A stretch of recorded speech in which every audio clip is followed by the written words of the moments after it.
ಚಾಮುಂಡೇಶ್ವರಿ ಕ್ಷೇತ್ರದ ಅಭಿವೃದ್ಧಿ ಪ್ರಾಧಿಕಾರದ ವಿಚಾರದಲ್ಲಿ, ಚಾಮುಂಡೇಶ್ವರಿ ಕ್ಷೇತ್ರ ಅಂದ್ರೆ ಚಾಮುಂಡೇಶ್ವರಿ ಅಸೆಂಬ್ಲಿ ಕ್ಷೇತ್ರ ಅಲ್ಲ, ಚಾಮುಂಡಿ ಬೆಟ್ಟ ಅಭಿವೃದ್ಧಿ ಪ್ರಾಧಿಕಾರ. ಅದು ಕ್ಷೇತ್ರ ಅಂದ್ರೆ ಚಾಮುಂಡೇಶ್ವರಿ ಕ್ಷೇತ್ರ ಆಗತ್ತೆ. ಆಮೇಲೆ ವಿಚಾರದಲ್ಲಿ ಸರ್ಕಾರ ಮತ್ತು ಮೈಸೂರು ರಾಜಮನೆತನದ ನಡುವೆ ಸಂಘರ್ಷ ಬಂದಿದೆ. ಬೆಟ್ಟದ ಅಭಿವೃದ್ಧಿ ಪ್ರಾಧಿಕಾರದ ಚಟುವಟಿಕೆಗೆ ಪ್ರಮೋದಾದೇವಿ ಕೋರ್ಟ್ ತಡೆಯಾಜ್ಞೆಯನ್ನು ತಂದಿದ್ರು. ಆದರೆ ಆಗಸ್ಟ್ 22ರಂದು ಈ ತಡೆಯಾಜ್ಞೆಯನ್ನು ಸರ್ಕಾರ ತೆರವು ಮಾಡಿಸಿದೆಯಂತೆ. ಹಾಗಾಗಿ ಮುಖ್ಯಮಂತ್ರಿಗಳು ಮೊದಲ ಸಭೆಯನ್ನು ಅಲ್ಲಿ ನಡೆಸಿದ್ರು. ಭಕ್ತರಿಗೆ ಅಗತ್ಯ ಸೌಲಭ್ಯ ಕಲ್ಪಿಸುವಂತೆ, ಸ್ವಚ್ಛತೆ ಭದ್ರತೆಗೆ ಸಂಬಂಧಿಸಿದ ಹಲವು ಆದೇಶ ಕೊಟ್ಟರು. ಮೊಬೈಲನ್ನು ನಿಷೇಧ ಮಾಡೋದು ಸಭೆ ಕಾನೂನು ಬಾಹಿರ ಅಂತ ಅಂದರು. ಡ್ರೆಸ್ಸನ್ನದೇನೋ ಅಲ್ಲಿ ವಸ್ತ್ರ ಸಂಹಿತೆ ಇಲ್ಲ ಅಂದರು. ಯಾಕೆ ಇರಬಾರ್ದು? ಹಿಂದೂ ದೇವಾಲಯಗಳಲ್ಲಿ ನಮ್ಮ ಸಂಪ್ರದಾಯಗಳಿಗೆ ತಕ್ಕಂತೆ ವಸ್ತ್ರ ಸಂಹಿತೆ ಇದ್ಕೊಳ್ಳಿ ಬಿಡಿ. ಈಗ ಮಾಸ್ಕ್ಗೆ ಹೆಂಗೆ ಹೋಗಬೇಕು ಅಂತಿಲ್ವಾ? ಮಾಸ್ಕಲ್ಲಿ ಚಡಿ ಹಾಕೊಂಡು ಹೋಗ್ಬೋದು ಅಂತಿದ್ಯಾ? ಇಲ್ವಲ್ಲ. ಹಾಗೆ ಅವ್ರವ್ರದ್ದು ನಂಬಿಕೆಗಳ. ನಾನು ಹೇಳೋದು ಇನ್ನೇನೇನೋ ಅಲ್ಲ, ಕಂಡಾಪಟ್ಟೆ ಹೆಂಗೆಂಗೋ ಬರಬಾರ್ದು ಅಂತ ಮಾಡ್ಕೊಳ್ಳಿ. ಏನೀಗ ಏನಾಗತ್ತೆ ಅದರಿಂದ? ನಿಮಗೆ ನಂಬಿಕೆ ಇದ್ದವ್ರು ತಾನೆ. ಕೆಲವು ದೇವಸ್ಥಾನಗಳಲ್ಲಿ ಇದೆ ಏನಿಯೋ ಅದೆಲ್ಲ ಮಾಡಿದ್ರು. ಆದರೆ ಪ್ರಮೋದ ಅವರು ಹೇಳಿದ್ರು, ಇದು ಕೋರ್ಟ್ ತಡೆಯಾಜ್ಞೆ ನಡೀತಾ ಇರೋದು, ಇದು ಕಾನೂನು ಬಾಹಿರ, ನ್ಯಾಯಾಲಯಕ್ಕೆ ಹೋಗ್ತೀವಿ ನಾವು ಅಂತ. ಮುಖ್ಯಮಂತ್ರಿಗಳೆಲ್ಲ ಕಾನೂನು ಪ್ರಕಾರನೇ, ಯಾರು ಯದುವೀರ್ ಮುಖ್ಯನಾ ಕಾನೂನು ಮುಖ್ಯನಾ ಅಂತೆಲ್ಲ ಪ್ರಶ್ನೆ ಕೇಳಿದ್ರು. ಕೇಳಬಹುದು, ಆಮೇಲೆ ನೋಡೋಣ. ಸರ್ಕಾರದ್ದು ಏನು ಇವತ್ತು ಮೊದಲನೇ ಸಭೆ ಕರೆದಿದ್ರು ಮಾನ್ಯ ಮುಖ್ಯಮಂತ್ರಿ ಶ್ರೀ ಸಿದ್ದರಾಮಯ್ಯ ಅವರು. ಇಂಥ ಒಂದು ಸಭೆ ಮಾಡೋದು ಅದು ಕಾನೂನು ಬಾಹಿರ ಅಂತ, ಅದಕ್ಕಾಗಿ ನಾವು ಅಟೆಂಡ್ ಮಾಡಿಲ್ಲ. 5ನೇ ತಾರೀಕುವರೆಗೂ ಸ್ಟೇ ಇದೆ. ಭಾಳ ಸ್ಪಷ್ಟವಾಗಿ ಮಾಹಿತಿ ಇದೆಯೋ ಇಲ್ವೋ ನೀವು ಅವ್ರನ್ನೇ ಪ್ರಶ್ನೆ ಮಾಡಬೇಕಾಗಿದೆ. ಅವರು ಸ್ಟೇ ತಗೊಂಡಿದ್ರು, ಸ್ಟೇ ವೇಕೇಟ್ ಆಗಿದೆ. ಕೋರ್ಟಲ್ಲಿ ಏನು ತೀರ್ಮಾನ ಆಗಿದೆ ಅದರ ಪ್ರಕಾರ ಮಾಡ್ತಾರೆ. ಕೋರ್ಟ್ ಆದೇಶದ ಪ್ರಕಾರ ಮಾಡಬೇಕು. ಅಲ್ಲಿ ಸ್ಟೇಟಸ್ ಕೋ ಇರಲಿ ಅಂತ ಹೇಳಿದಾರಂತೆ. ಸ್ಟೇ ವೇಕೇಟ್ ಮಾಡಿದಾಗ ಸ್ಟೇಟಸ್ ಕೋ ಅಂದರೆ ಪ್ರಾಧಿಕಾರ ರಚನೆ ಆಗೋಗ್ಬಿಟ್ಟಿದೆ. ಹಾಗಾಗಿ ಪ್ರಾಧಿಕಾರದ ಸಭೆ ನಡೆಸ್ಬೋದು. ಪ್ರಾಧಿಕಾರ ರಚನೆಗೆ ಸ್ಟೇಟಸ್ ಕೋ ಅಂತ ಅವ್ರು ಕೊಟ್ಟಿಲ್ಲ. ಈಗೇನಿದೆಯೋ ಅದು ಹಾಗೆ ಇರಲಿ ಅಂತಿದ್ದಾರೆ. ಹಾಗಾಗಿ ನಾವು ಈಗ ಪ್ರಾಧಿಕಾರ ಇದಾದ್ರೆ ಸಭೆ ಮಾಡ್ತೀವಿ ಅಂತ ಇವ್ರದ್ದು ವಾದ. That may be technically correct, technically. ಆದರೆ ನಾಳೆ ಸಮಸ್ಯೆ ಎಲ್ಲಿ ಬರುತ್ತೆ?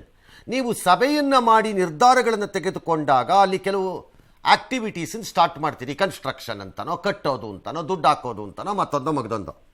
ಅದನ್ನು ಮಾಡೋಕ್ಕೆ ಬರಲ್ಲ ಅಂತಾರೆ ನಾಳೆ ನೋಡಿತಾ ಕೋರ್ಟ್ನವ್ರು ಡಿಸೈಡ್ ಮಾಡೋವರೆಗೆ. ಯಾಕಂದರೆ ಎನಿ ಫಿಸಿಕಲ್ ಆಲ್ಟ್ರೇಷನ್ಸ್ ಎಲ್ಲ ಹಂಗೆ ಆಗಕ್ಕೆ ಸ್ಟಾರ್ಟ್ ಆದರೆ ನಾಳೆ ಅಪ್ಪಿತಪ್ಪಿ ಕೇಸ್ ಅವ್ರ ಪರ ಆಗ್ಬಿಟ್ರೆ ಏನು ಮಾಡ್ತೀರಿ? ಆಗ ರಾಜ್ಯ ಸರ್ಕಾರ ದುಡ್ಡು ಹಾಕಿಬಿಟ್ಟು ಬೇರೆಯವ್ರ ಪರ ಆಗಿಬಿಟ್ರೆ ಆಗ ದುಡ್ಡನ್ನು ಕೊಡೋರು ಯಾರು? ಮಾನ್ಯ ಮುಖ್ಯಮಂತ್ರಿಗಳೇ. ಯಾರು ಕೊಡೋರು? ಅದು ಅವ್ರಿಗೆ ಹೋಗ್ಬಿಡತ್ತಲ್ಲ ಯಾರಿಗೋ ಒಬ್ರಿಗೆ. ಮೇಲೆ ಆಗ ಯಾರು ಮಾಡೋರು? ಹಾಗಾಗಿ ಸಭೆ ದೊಡ್ಡದಲ್ಲ, ಸಭೆಯಲ್ಲಾದ ನಿರ್ಧಾರಗಳು ಎಂತಹವು ಅದನ್ನು ಕೋರ್ಟ್ ಒಪ್ಪತ್ತೋ ಇಲ್ವೋ ನನಗೆ ಗೊತ್ತಿಲ್ಲ. ಅದರ ಬಗ್ಗೆ ಎಚ್ಚರಿಕೆ. ಯಾಕಂದರೆ ಈ ಸಮಸ್ಯೆ ಏನಿದೆ ಹೊಸದಲ್ಲ ಸಂಘರ್ಷ ನಿಮಗೂ ಅವ್ರಿಗೂ. ಬೆಂಗಳೂರು ಅರಮನೆಯ ಪಕ್ಕದಲ್ಲಿ ಆವರಣದಲ್ಲಿ, ಅರಮನೆ ಮೈದಾನದಲ್ಲಿರೋ ರೋಡ್ಗೆ ನೀವು ಬಿಲ್ ಪಾಸ್ ಮಾಡಿದ ಮೇಲೂ ಇನ್ನೂ ರೋಡ್ ವೈಡನಿಂಗ್ ಜಾಗ ತೊಗೊಳಕ್ಕಾಗ್ತಾ ಇಲ್ಲ. ಯಾಕೆ? ರೋಡ್ ವೈಡನ್ ಮಾಡಿದ ಮೇಲೆ ಅದನ್ನು ಆಕ್ಯುಪೈ ಮಾಡ್ಕೊಳಕ್ಕಾಗ್ತಾ ಇಲ್ಲ. ಯಾಕೆ? ಯಾಕೆ ಕೇಳಿ, ಯಾರನ್ನಾರು ಹೇಳ್ತಾರೆ. ಎಸ್, ಕೋವಿಡ್ ಹಗರಣ ಸಂಬಂಧ ಸರ್ಕಾರಕ್ಕೆ ಸಲ್ಲಿಕೆಯಾದ ಮಧ್ಯಂತರ ವರದಿ ಗುರುವಾರದ ಕ್ಯಾಬಿನೆಟ್ನಲ್ಲಿ ಮಂಡನೆ ಆಗಲಿದೆ. ವರದಿಯಲ್ಲಿ ಏನಿದೆ ಅನ್ನೋದು ನನಗೆ ಗೊತ್ತಿಲ್ಲ. ಕುಂಬಳಕಾಯಿ ಕಳ್ಳ ಅಂದ್ರೆ ಎಗಲು ಮುಟ್ಕೊಳ್ಳೋದು ಯಾಕೆ ಸುಧಾಕರ್ ಅನ್ನೋದನ್ನ ಮುಖ್ಯಮಂತ್ರಿಗಳ ಪ್ರಶ್ನೆ. ಇದಕ್ಕೆ ಕೇಂದ್ರ ಸಚಿವ ಸೋಮಣ್ಣ ಅವರು ತಿರುಗೇಟ್ ಕೊಟ್ಟಿದ್ದಾರೆ. ಹುಲಿ ಬಂತು ಹುಲಿ ಅನ್ನೋದಕ್ಕೆ ಕಾಂಗ್ರೆಸ್ನವರು ಮೊದಲು ಬಿಡಬೇಕು, ಅಷ್ಟಕ್ಕೂ ಕೋವಿಡ್ ತನಿಖೆಯಲ್ಲಿ ಈ ತನಿಖೆ ಅವಶ್ಯಕತೆ ಇದೆಯಾ ಅಂತ ಪ್ರಶ್ನೆ ಮಾಡಿದ್ದಾರೆ. ಕ್ಯಾಬಿನೆಟ್ ಮುಂದೆ ಇಡ್ತೀವಿ, ಕ್ಯಾಬಿನೆಟ್ನಲ್ಲಿ ಡಿಸಿಷನ್ ತಗೋತೀವಿ. ಇನ್ನು ವರದಿ ಏನು ಅಂತ ಗೊತ್ತಿಲ್ಲ. ಅವ್ರಿಗೆ ಗೊತ್ತಾಯ್ತಾ ವರದಿನಲ್ಲಿ ಏನಿದೆ ಅಂತ? ನನಗೆ ಗೊತ್ತಿಲ್ಲ, ಅವ್ರಿಗೆ ಗೊತ್ತಾಯ್ತಾ? ಕುಂಬಳಕಾಯಿ ಕಳ್ಳ ಅಂದ್ರೆ ಕೋರ್ಟ್ ಬರೀ ಹುಲಿ ಬತ್ತು ಅಂದ್ಕೊಂಡು ಪೇಪರ್ಮೆಂಟು ಅಂತ ಎಷ್ಟು ಜನ ಕಿವಿಗೆ ಹೂವು ಇಡ್ತಾರಪ್ಪ? ಇದ್ರ ಅವಶ್ಯಕತೆ ಇದೆಯೇನ್ರಿ ಜಗನ್ನ? ತಾನು ಮಾಡಿರ್ತಕ್ಕಂಥದ್ದು ಇದು ಇಟ್ಕೊಂಡು ಕುದಿತಾ ಇದೆ, ತಕ್ಕ ತೊಯ್ ಬೆಂಕಿ ಹೋಯ್ತಾ ಇದೆ. ಇವಾಗ ಇನ್ನೊಬ್ಬರ ಮೇಲೆ ನಾವೇನೋ ಹೇಳ್ತೀವಿ ಅನ್ನೋದು ಮತ್ತೊಂದು ಅನ್ನೋದು. ಅಯ್ಯೋ, ಭಾಳ ಕುಂಬಳಕಾಯಿ ಕಳ್ಳರಿದ್ದಾರೆ ರಾಜ್ಯದಲ್ಲಿ. ತರಾವರಿ ಕುಂಬಳಕಾಯಿ ಕಳ್ಳರಿದ್ದಾರೆ. ಸಣ್ಣ ಕುಂಬಳಕಾಯಿ, ದೊಡ್ಡ ಕುಂಬಳಕಾಯಿ, ಸಿಹಿ ಕುಂಬಳಕಾಯಿ, ಬೂದು ಕುಂಬಳಕಾಯಿ ಕಳ್ಳರು ಭಾಳ ಜನ ಇದ್ದಾರೆ ಬಿಡಿ, ಅದಕ್ಕೇನು ತೊಂದರೆ ಇಲ್ಲ. ಮೈ ಪಾಯಿಂಟ್ ಈಸ್, ವರದಿ ತರಿಸಿದ್ದೀರಿ, ಭ್ರಷ್ಟಾಚಾರ ಆಗಿದ್ರೆ ಭ್ರಷ್ಟಾಚಾರ ಅಷ್ಟೇ, ಪಾಯಿಂಟ್ ಬೇರೆ. ಬಟ್ ನೀವು ಅದನ್ನು ಮಂಡಿಸ್ತೀರಿ ಕ್ಯಾಬಿನೆಟಲ್ಲಿ. ಇಲ್ಲೀಗಲಿ ಕರೆಕ್ಟ್, ಅದು ಇಲ್ಲೀಗಲ್, ಅದು ಸರಿಯಲ್ಲ ಅಂತಲ್ಲ.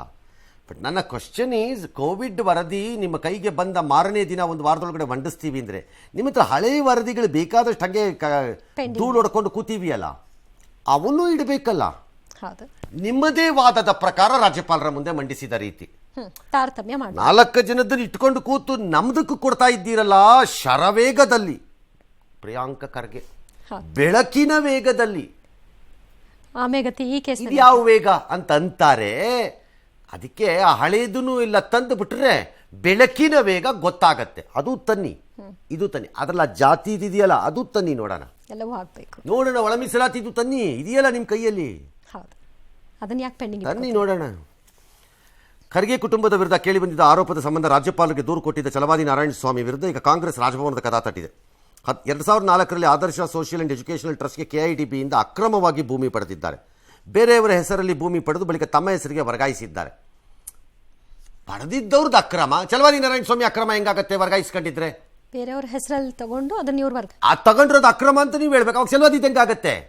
ಲೈಕ್ CM ಹೆಂಡತಿ ಅರ್ಜಿ ಕೊಟ್ಟಿದ್ದು CMದೇನು ಪಾತ್ರ ಅಂದಂಗೆ, ಇಲ್ಲಿ ಸರಿನಾ ಅದು? ಅಲ್ಲಿ ತಪ್ಪ? ಅದೆಂಗಾಗತ್ತೆ? ಅವ್ರ ಸಂಬಂಧ ಇದೆಯೋ ಇಲ್ವೋ ನನಗೆ ಗೊತ್ತಿಲ್ಲಪ್ಪ, ಅದೇನು ನನಗೆ ಗೊತ್ತಿಲ್ಲ ಈ ಕತೆ.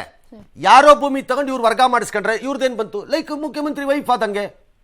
ಈಗೇನು ಹೇಳೋದು? ವೈಫ್ ಕೊಟ್ಟಿರೋ ಅರ್ಜಿ, CMದೇನ್ರಿ ಪಾತ್ರ? ಜಮೀನಿನ KIDBಯಿಂದ ಯಾರೋ ಬರ್ತಿರೋದು ಆದರ್ಶ ಸೋಷಿಯಲ್ ಎಜುಕೇಷನ್ ಟ್ರಸ್ಟಿಂದ, ಅದನ್ನು ಛಲವಾದಿ ನಾರಾಯಣ ಸ್ವಾಮಿ ಅವ್ರು ಬರ್ಸ್ಕೊಂಡಿದ್ದಾರೋ ಅಂತ. ಅವ್ರದ್ದೇನ್ರಿ ಪಾತ್ರ? ಅವ್ರು ಕೊಟ್ಟರು, ಇವ್ರು ತಗೊಂಡ್ರಪ್ಪ. ಅದು ಇಲ್ಲೀಗಲ್ ಅಂತ ಗೊತ್ತಿದ್ರೆ ಕ್ರಮ ತಗೊಳ್ಳಿ. ಹೌದು, ಇವ್ರು ಹೇಳಿದಾಗೆ ಅವರು ಚೆನ್ನಾಗಿದೆ. ನಿಮಗೆ ಬೇಕಾದಾಗ ಮಾತ್ರ ತಕತೈ ಅಂತ ಡಾನ್ಸು, ಇಲ್ಲದಿದ್ರೆ ಫ್ಲಾಟ್ ಶವಾಸನ. ಒಳ್ಳೆ ಮಾತು ನಿಮ್ಮದು. ಕಾಂಗ್ರೆಸ್ನವ್ರದ್ದು ಕೆಲಸರಿ ವಾದ ಭಾಳ ಮಜಾ ಇರುತ್ತೆ. ರಾಜ್ಯಪಾಲರಿಗೆ ಹೋಗಿ ದೂರು ಕೊಟ್ಟಿದ್ದಾರೆ. ಛಲವಾದಿ ನಾರಾಯಣ ಸ್ವಾಮಿ ತಿರುಗೇಟ್ಕೊಂಡು ನಾನೇನು ತಪ್ಪು ಮಾಡಿಲ್ಲ, ಪೊಲಿಟಿಕಲ್ ಗೇಮ್ ಎದರಲ್ಲ ಅಂದಿದ್ದಾರೆ. ಎದರ್ಕೋಬೇಡ್ರಿ, ಮಾಡ್ರಿ. ಆಮೇಲೆ ಪ್ರಿಯಾಂಕ್ ಖರ್ಗೆ ಛಲವಾದಿ ನಾರಾಯಣ ಸ್ವಾಮಿ ಮಾತಾಡಿದ್ದಕ್ಕೆ ತತ್ತರಿಸಿ ಹೋಗ್ತಾ ಇದ್ದಾರೆ. ಇನ್ನು ನಮ್ಮ ರಾಜ್ಯಾಧ್ಯಕ್ಷರು ಮಾತಾಡಿದ್ರೆ ಏನು ಅಂತ CT ರವಿ ವ್ಯಂಗ್ಯ. ಕಾಂಗ್ರೆಸ್ನವರು ಹೇಳಿಬಿಟ್ರಲ್ಲ ಅಂತ ಹೇಳಿ ಎದುರ್ಕೊಂಡು ಹೋಗೋನಲ್ಲ ನಾನು ಮೊದಲೇ ಹೇಳಿದ್ದೀನಿ, ನಾನು ಛಲವಾದಿ, ನನ್ನನ್ನು ಕೆಣಕಬೇಡ್ರಿ, ನಾನು ಹಿಂಗೇ ಇರೋದು, ನಾನು ಯಾರು ತಪ್ಪು ಮಾಡಿದ್ರು ನಾನು ಬಿಡಲ್ಲ ಹೇಳ್ತೀನಿ. I am not the owner, trust is the owner, I resign from the trust. Mallikarjuna Kharge ಅವರು ಮಾತಾಡಿದ್ರೆ ನೀವು ಟಾರ್ಗೆಟ್ ಅಂತ ಈಗ ಫಸ್ಟ್ ಆಫ್ ಆಲ್ ನಾನು ಮಲ್ಲಿಕಾರ್ಜುನ್ ಖರ್ಗೆ ಅವರು ಹೆಸರೇ ತಗೊಂಡಿಲ್ಲ. ಇಲ್ಲೂ ಛಲವಾದಿಯವ್ರ ಪ್ರಶ್ನೆಗೆ ತತ್ತರಿಸೋಗಿದ್ದಾರೆ. ಇನ್ನು ನಮ್ಮ ವಿರೋಧ ಪಕ್ಷದ ನಾಯಕರು ಮಾತಾಡೋಕೆ ಶುರುವಾದರೆ, ನಮ್ಮ ರಾಜ್ಯಾಧ್ಯಕ್ಷರು ಮಾತಾಡೋಕೆ ಶುರುವಾದರೆ ಏನಾಗ್ಬೋದು ಅವ್ರ ಪರಿಸ್ಥಿತಿ? ಅದಕ್ಕೆ ನಾನು ಪ್ರಿಯಾಂಕ್ ಖರ್ಗೆ ಅವರಿಗೆ ಕೇಳಲಿಕ್ಕೆ ಬಯಸ್ತೇನೆ, ದಲಿತರು ಅನ್ನೋ ಗುತ್ತಿಗೆ ನೀವು ತಗೊಂಡಿಲ್ಲ, ನೀವು ಒಬ್ಬರು ಮಾತ್ರ ತಗೊಂಡಿಲ್ಲ, ಉಳಿದ 700 ಜನರಿಗೂ ಸೈಟ್ ಕೊಡಿಸಿ, CA ಸೈಟ್ನ. ಆಗ ನಿಮ್ಮ ರಾಜಕಾರಣಕ್ಕೆ ಸ್ವಲ್ಪನಾದರೂ ಪರಿಹಾರ ರೈಟ್. ಇಲ್ಲ ರಾಜಕೀಯ. That's the point. ನನ್ನ ಪಾಯಿಂಟ್ ಅದಲ್ಲ, ನಿಮ್ಮ ರಾಜಕಾರಣ ಏನಾದ್ರು ಮಾಡ್ಕೊಳ್ಳಿ. ಈ CM ಕೇಸಲ್ಲಿ ಹೆಂಗೋ ಅಲ್ಲೂ ಹಾಗೆ ಛಲವಾದಿ ನಾರಾಯಣ ಸ್ವಾಮಿನೇ ಪ್ರಿಯಾಂಕ್ ಖರ್ಗೆನೋ ಅವ್ರ ತಮ್ಮನೋ ಯಾರೋ ಅಲಾಟ್ ಮಾಡಿಸ್ಕೊಂಡಂಗೆ ಡೈರೆಕ್ಟಾಗಿ ಮಾಡಿಸ್ಕೊಂಡಿದ್ದಿದ್ರೆ ಸರಿ, ನಿಮ್ಮದು ಅಕ್ರಮ ಅಂತ. ಅದು 2004ರಲ್ಲಿ. ಅಲ್ಲಿಂದ ಎಷ್ಟು ಸರಿ ಸರ್ಕಾರಕ್ಕೆ ಅಧಿಕಾರಕ್ಕೆ ಬಂದ್ರಿ ಈಗ ಸರ್ಕಾರದವರು? ಏನೂ ಮಾಡಲಿಲ್ಲ. ಈಗ ರಾಜ್ಯಭವನಕ್ಕೆ ಓಡ್ತಿದ್ದಾರಂತೆ ಶರವೇಗದಲ್ಲಿ.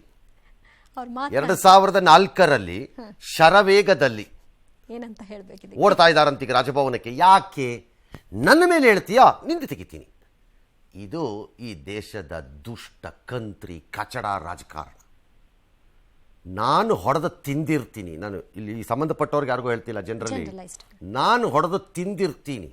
ನಾನು ತಿಂದಿದ್ದನ್ನೇನಾದರೂ ನೀನು ಕಂಡು ಹಿಡಿದು ಬಿಟ್ರೆ ನೀನು ತಿಂದಿದ್ದ ಕಡೆಗೆ ಬಂದುಬಿಡ್ತೀನಿ. ಅಡ್ಜಸ್ಟ್ಮೆಂಟ್. ಇದು ಪ್ರಜಾಪ್ರಭುತ್ವದಲ್ಲಿ ನಡೆಯುತ್ತಿರುವ ವೈಭೋಗ. ಆಹಾ, ಓಟ್ ಹಾಕಬೇಕು ಇವ್ರಿಗೆ, ಟ್ಯಾಕ್ಸ್ ಕಟ್ಟಬೇಕು. ಟ್ಯಾಕ್ಸಿಂದ ತಪ್ಪಿಸ್ಕೊಂಡ್ರೆ ನೋಡಿ, ಆಮೇಲೆ ಯಾರ್ಯಾರು ಟ್ಯಾಕ್ಸ್ ಕಟ್ತಾ ಇದ್ದೀರಿ ಅವ್ರಿಗೇನು ಇಲ್ಲ ಫೆಸಿಲಿಟಿ. ಗ್ಯಾರಂಟಿ ಕಟ್ತಾ ಇರಬೇಕು. ನೀವು ಸುಮ್ಮನೆ ತಿನ್ನೋನು ತಿಂತಾ ಇರಬೇಕು. ಲಜ್ಗೆಟ್ಟವ್ರ ಮಧ್ಯ ಬದುಕೋ ಅಂತ ಅನಿವಾರ್ಯತೆ ನಮಗಿದೆ. ಇನ್ನೇನು ಮಾಡೋಣ, ಹಾಳಾಗಿ ಹೋಗಲಿ. ಶಿವಾಜಿನಗರದ ಕಾರ್ಯಕ್ರಮದಲ್ಲಿ CM ಆಡಿದಂತಹ ಮಾತು ಮತ ವಿಭಜನೆ ಹೇಳಿಕೆ ವಿಚಾರವಾಗಿ ಈಗ ಬಿಜೆಪಿ ತೀವ್ರ ಆಕ್ಷೇಪವನ್ನು ವ್ಯಕ್ತಪಡಿಸಿದೆ. CM ಹೇಳಿಕೆ ಸಂವಿಧಾನ ವಿರೋಧಿ, ನಿಮಗೆ ಮತ ಹಾಕಿಲ್ಲ ಅಂದ್ರೆ ಅವರು ಸಾಮಾಜಿಕ ನ್ಯಾಯದ ವಿರೋಧಿಗಳ ಅಂತ CT ರವಿ ಪ್ರಶ್ನೆ ಮಾಡಿದ್ದಾರೆ. ಈ ಮಧ್ಯೆ ಚಿಕ್ಕಬಳ್ಳಾಪುರ ನಗರಸಭೆ ಚುನಾವಣೆಯಲ್ಲಿ ಟೋರ್ ಪಾಲಿಟಿಕ್ಸ್ ನಡೆದಿದೆ. ಸಂಸದ ಡಾಕ್ಟರ್ ಕೆ ಸುಧಾಕರ್ ಬಣದ 15ಕ್ಕೂ ಹೆಚ್ಚು ಸದಸ್ಯರು ಫೋನ್ ಸ್ವಿಚ್ ಆಫ್ ಮಾಡಿಕೊಂಡು ಈಶಾನ್ಯ ರಾಜ್ಯಗಳಿಗೆ ಪ್ರವಾಸವನ್ನು ಹೊರಟಿದ್ದಾರೆ. ಸೆಪ್ಟೆಂಬರ್ 12ರಂದು ಚುನಾವಣೆ ನಿಗದಿಯಾಗಿದೆ. ಅತ್ತ ಗುಂಡ್ಲುಪೇಟೆ ಪುರಸಭೆ ಚುನಾವಣೆ ಗೆಲ್ಲಲು ಕಾಂಗ್ರೆಸ್ ಆಪರೇಷನ್ ಹಸ್ತ ನಡೆಸಿದೆ. ಬಿಜೆಪಿಯ 4 ಸದಸ್ಯರು ಕಾಂಗ್ರೆಸ್ ಸದಸ್ಯರ ಜೊತೆಗೆ ಪ್ರವಾಸ ಹೋಗಿದ್ದಾರೆ. ಇದನ್ನು ಖಂಡಿಸಿ ಬಿಜೆಪಿ ಕಾರ್ಯಕರ್ತರು ಪ್ರತಿಭಟನೆ ಸಹ ನಡೆಸಿದರು. ನಿಮ್ಮ ಹೇಳಿಕೆ ಸಂವಿಧಾನ ವಿರೋಧಿ, ಪ್ರಜಾಪ್ರಭುತ್ವ ವಿರೋಧಿ. ಕಾಂಗ್ರೆಸ್ಸಿಗೆ ಓಟ್ ಹಾಕದೇ ಇದ್ರೆ ಅವ್ರ ಸಾಮಾಜಿಕ ನ್ಯಾಯ ಇಲ್ಲ ಅಂತಲ್ಲ. ಆತಂಕಕ್ಕೊಳಗಾಗಿ ತಾನು ಏನು ಹೇಳ್ತಾ ಇದ್ದೀನಿ ಏನು ಹೇಳಬೇಕು ಮರ್ತಂಗೆ ಕಾಣುತ್ತೆ. ಹಾಗಾಗಿ ವಿವೇಚನೆ ಇಲ್ಲದ ರೀತಿಯಲ್ಲಿ ಹೇಳಿಕೆ ಕೊಟ್ಟಿದ್ದಾರೆ. ಸಂವಿಧಾನಕ್ಕೆ ಅಪಚಾರ ಬಗೆಯೋ ರೀತಿಯಲ್ಲಿ ಕೊಟ್ಟಿರೋ ಹೇಳಿಕೆಗೆ ಕ್ಷಮೆಯಾಚನೆ ಮಾಡಬೇಕು ಅಂತ ಆಗ್ರಹಿಸ್ತೇನೆ. ಆಲ್ ರೈಟ್, ಒಂದು ವಿರಾಮ ಇದೆ. ವಿರಾಮ ಇದೆ. ವಿರಾಮದ ನಂತರ ವಾಪಸ್ ಬರೋಣ. ಮತ್ತೊಂದು ಚಾಪ್ಟರ್ ಬಂದು ಇನ್ನೊಬ್ಬ ಮಂತ್ರಿಗಳ ಸಂಶೋಧನೆ ಇದೆ. ಹ್ಞೂ ಸರ್. ಅದೇನು ಸಂಶೋಧನೆ ನೋಡೋಣ.